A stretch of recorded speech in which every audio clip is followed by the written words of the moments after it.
All right, everyone, let's take a step back and really unpack what could be one of the most dramatic geopolitical moments we've seen in years.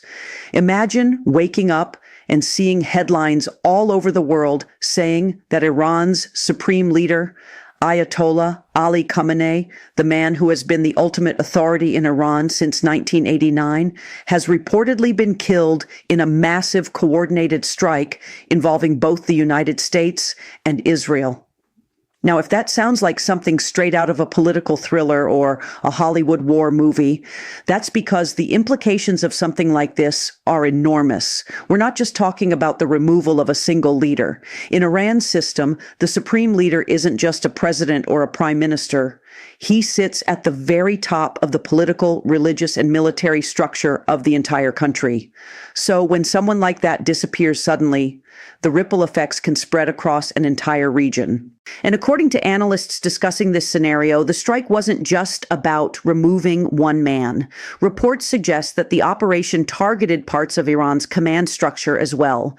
That means multiple high-level figures, security officials, and military leaders could have been affected in the same operation. In military strategy, that kind of move is often described as a decapitation strike. The goal isn't simply symbolic, it's to disrupt decision-making, slow down coordination, and create confusion within an opponent's leadership. Naturally, when news like this spreads, the first question everyone asks is, what happens next? Many experts initially believed Iran could fall into immediate turmoil. Think about it. When a nation suddenly loses its central authority, especially someone who has held power for decades, there's always a risk of internal instability.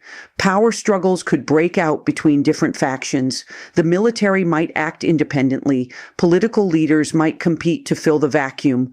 But what's interesting is that Iran's political system actually has mechanisms designed for moments like this.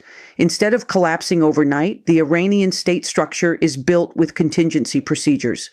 When a supreme leader dies or becomes incapacitated, an interim leadership structure can step in while the assembly of experts, a powerful council of clerics, works to choose a successor. That body is responsible for selecting the next supreme leader, and it has enormous influence over the direction of the country.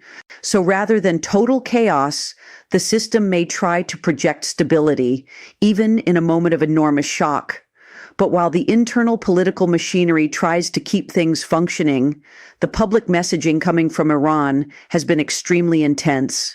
Officials, military figures, and religious authorities have been issuing statements promising revenge. Some have framed the killing not just as an act of war, but as an attack on the Iranian nation and on Islam itself. That kind of language matters a lot because it turns a geopolitical conflict into something deeply emotional and ideological. And when that happens, it can mobilize people far beyond the country's borders. Now, here's the part that has analysts scratching their heads. Despite the fiery rhetoric and promises of retaliation, the actual military response so far appears relatively limited compared with what many people expected. There have been drone launches, missile strikes, and threats directed toward various regional targets, but nothing yet that looks like a massive full-scale retaliation. So the obvious question becomes, why? One explanation is that Iran might still be reorganizing its leadership structure. When multiple high-ranking officials are suddenly removed, even a powerful military can struggle to coordinate a large-scale response. Orders need to move through a chain of command.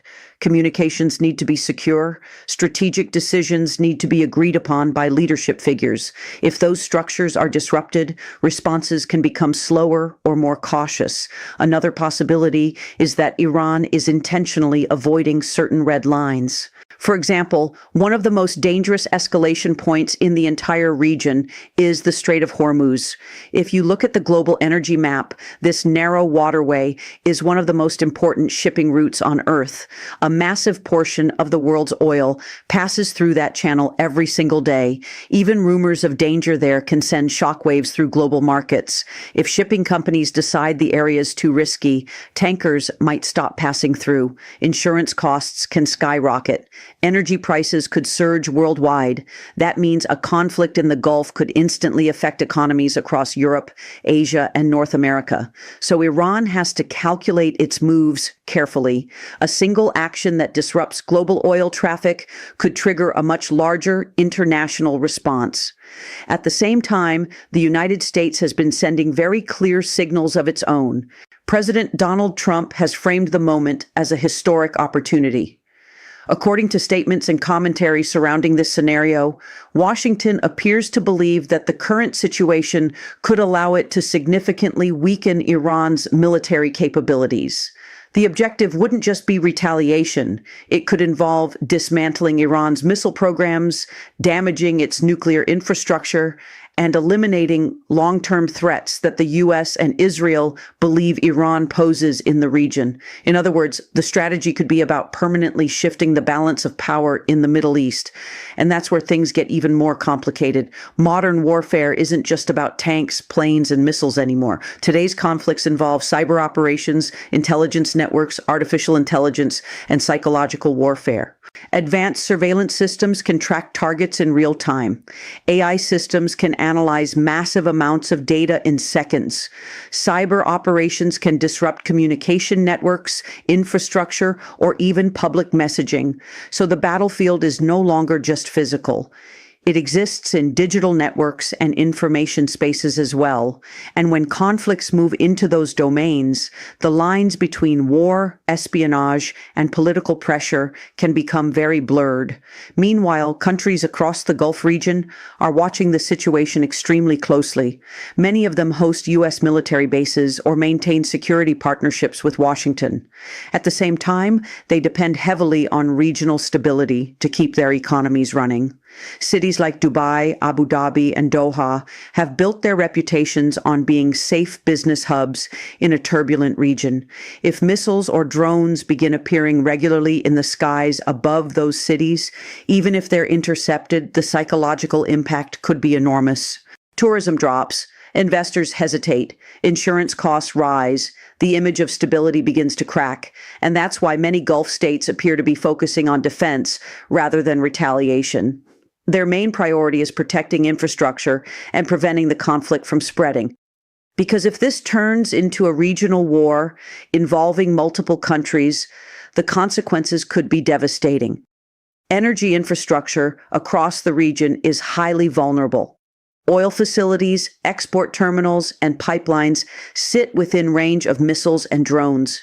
If those facilities become targets, global energy markets could be thrown into chaos almost overnight.